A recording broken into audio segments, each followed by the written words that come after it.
What's up, YouTube? It's Carolina Calvin, and that's a common thing on social media, and that's overreactions to Game One. Now, all the Game Ones are finished.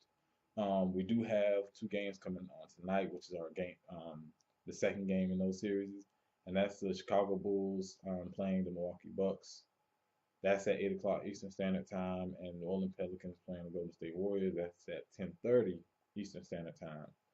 Now, you know, mainly what I'm getting this from is the Clippers Spurs game, where a lot of people were a lot of, I for one was surprised the way the Spurs played, but they have those games where they can't hit open shots, and as you saw last night, that was a problem, and the Clippers can get hot, and I thought going into that game, the Clippers, you playing the defending champs, you're at home. I expected them to play with a lot of energy, and they came out with a lot of energy. And you had guys, Jamal Crawford, Chris Paul, Blake Griffin. These guys were making all kinds of shots. It's tough to beat them like that. And I thought the Spurs got into um, fast break game thing. That's not their style, and they're not gonna be able to beat the Clippers playing like that. But Pop, he's gonna put something else in place. You're gonna see some things change up for the Spurs. So I think that series is gonna be tight. Don't let what people say on social media. It's always a common overreaction, especially in game one. Playoffs just starting. You got jitters. Even experienced guys get it. You got teams that come out flat. You're gonna get that, especially in the first round, the game one of the first round of playoffs. You're gonna get teams that start off slow. It's gonna happen. Um, and that's mainly where I saw most of the overreaction to it. Really, none of the other games, per se. 'Cause most of the other games went the way people expected them to.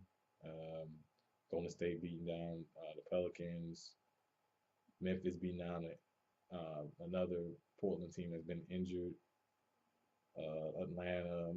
Really all these other games went the way people expected. But there are some games, such as the game I mentioned earlier, the Spurs Clippers game. Those games are going to be tight. They're going to go 6 or 7. Um, the Mavericks Houston, I think that's going to go 6 or 7. The Washington Wizards, Toronto Raptors. I think it's going to go 6. You have those games that are close, and you really can't go off just seeing one game. Honestly, you can't really go off any of these games, but you can look at the first game and say, okay, well, this team is overmatched. For instance, Pelicans, Golden State. Um, you know, Pelicans overmatched. They don't outside of Anthony Davis, some of those other guys that contribute. Those other guys can contribute. Won't be surprised if they do. Um, the Nets, who barely skated into the playoffs, didn't deserve to be in the playoffs. They're to me overmatched by the Atlanta Hawks team. I mentioned the Celtics. Celtics, Cleveland, Milwaukee, who's a younger team, has a young head coach and guys who are still building their game and getting better. Portland, who guys that got experience, but they got injuries, especially their two guard, Wesley Matthews earlier this year, and then Aaron Swallow. I think last 3 or 4 weeks of the season, they say he can return, but how effective he's gonna be?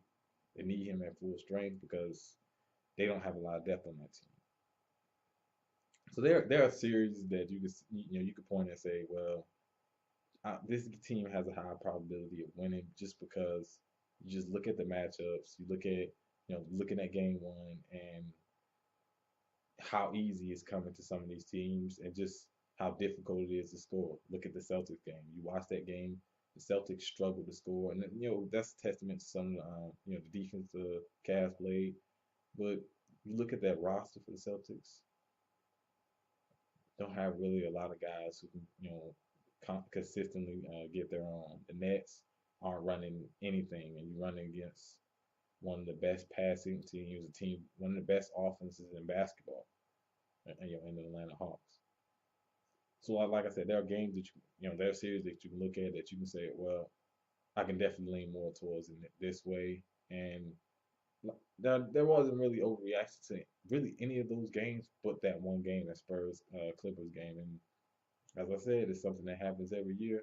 But I think the Spurs bounce back and really make it a close series.